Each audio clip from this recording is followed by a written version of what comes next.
Hi friends, welcome to మన రత్న competitive channel.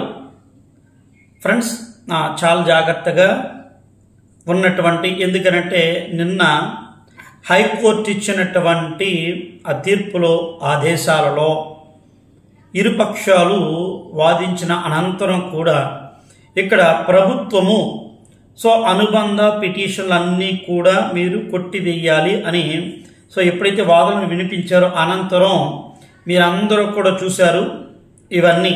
ఇక కొంతమంది చదువుతున్నటువంటి అభ్యర్థులు, ప్రాక్టీస్ చేస్తున్నటువంటి వాళ్ళు ఉన్నారు.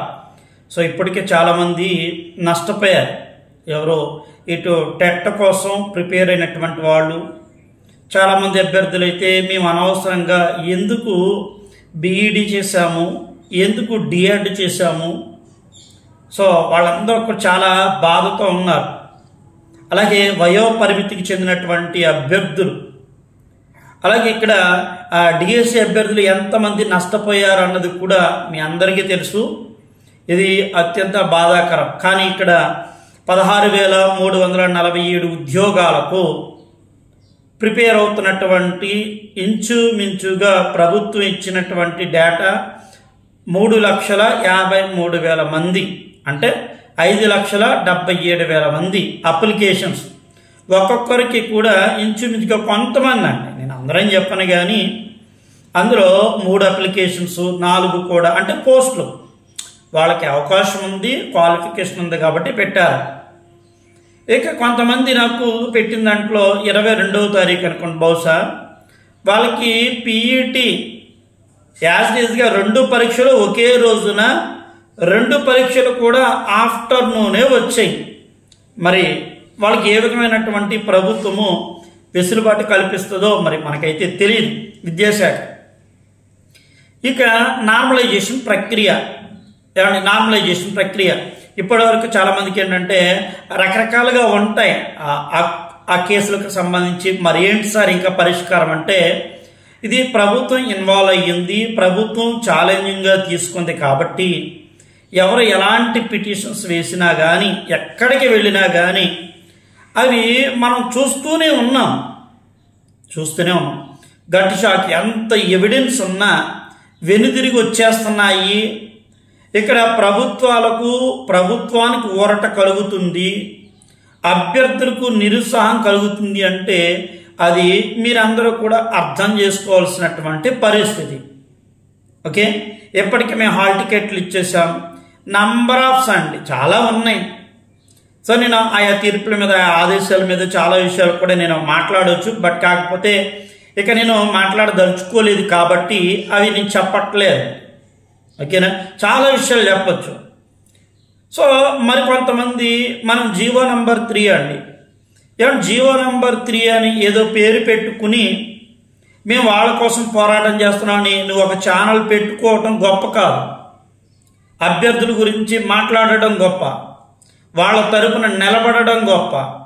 ఏమో ఒకవేళ ఆదివాసీల తరపున పోరాడుతున్నాం అని చెప్పి, జీవో 3 కోసం పోరాడుతున్నామని చెప్పి వాళ్ళ దగ్గర డబ్బులు ఏమన్నా మీరు లాగుతున్నారు అనేది కూడా ఒక క్వశ్చన్.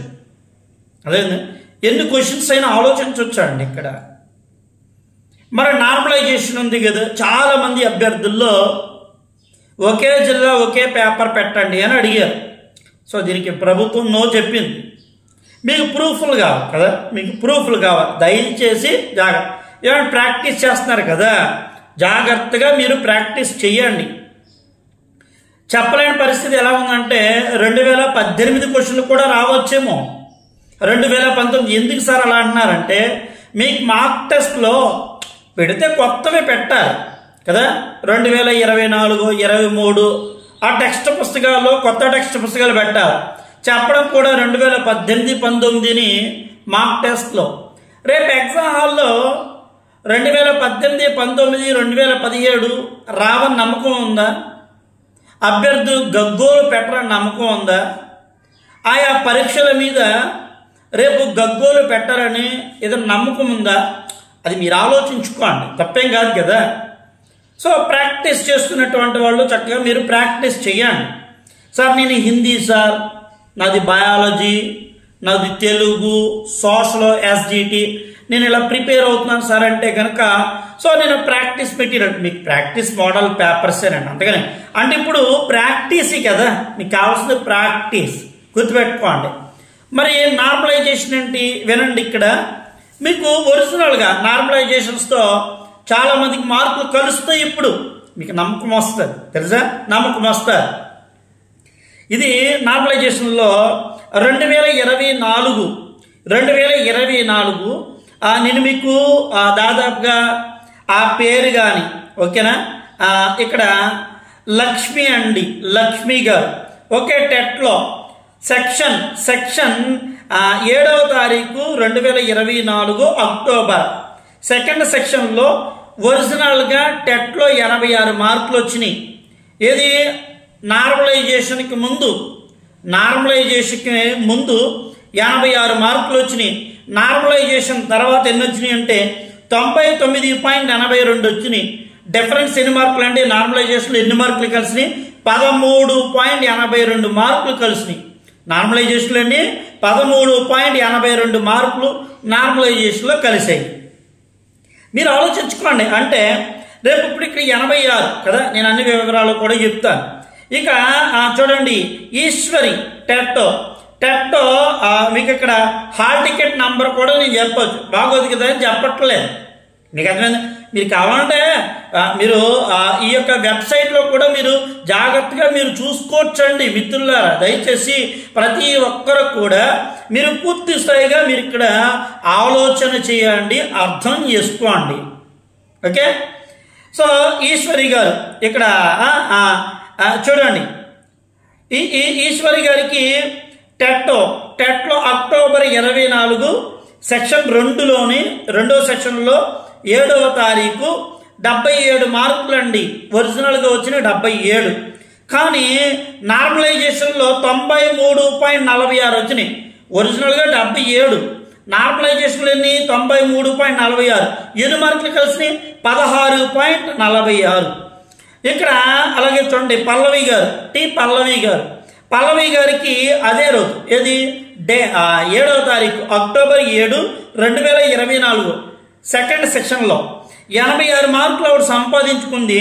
కానీ నార్మలైజేషన్లో 100.73 అంటే 12.73. సో అలాగే ఇక్కడ చూడండి, వాణి అండి ఇక్కడ 7వ తారీఖు అక్టోబర్ 2వ సెక్షన్లో 59 మార్కులు ఆవిడకి ఒరిజినల్గా వచ్చినాయి. కానీ నార్మలైజేషన్లో 73 మార్కులు అండి, 73.47. సో డిఫరెన్స్ అనేది 14.47. మీకు ఎవరికి చూసినా ఒరిజినల్గా ఇప్పుడు ఫర్ ఎగ్జాంపుల్ రేపు కూడా ఎలా ఉంటుంది అంటే డిఎస్సిలో 80 మార్కులు కదా, 80 మార్కులకండి దాదాపుగా వాళ్ళ 62 మార్కులు సంపాదించుకుంటారు. 62 మార్కులు సంపాదించుకుంటారు, లేదా ఒక 65 సంపాదించుకుంటారు. 65 సంపాదించుకుంటే రేపు నార్మలైజేషన్లో వీళ్ళకి దాదాపుగా నార్మలైజేషన్లో 65కి 16 మార్కులు కలిసినాయి అనుకో, సీన్ మారిపోతాయి. 81 అసలు ఎగ్జామే 81. దీనికి తోడు వెయిటేజ్ ఎంత 20 మార్కులు. ఇప్పుడు చూడండి ఎంత దారుణం జరుగుద్దో. ఇది నేను ఏదో కావాలని చెప్పేది కాదండి, ప్రభుత్వం ఇచ్చిన లెక్కలు, ప్రభుత్వం యొక్క వారు ఇచ్చినటువంటి నార్మలైజేషన్. అందుకని అభ్యర్థులు అందరూ ఏమన్నారు, బాబోయ్ మాకు నార్మలైజేషన్ వద్దు, ఒకే జిల్లా ఒకే పేపర్ పెట్టండి అని అడిగారు. ఇప్పుడు సోర్స్ లేదు, మేము ఇంకా నార్మలైజేషన్లో చాలా జాగ్రత్తలు మేము పాటిస్తామన్నారు.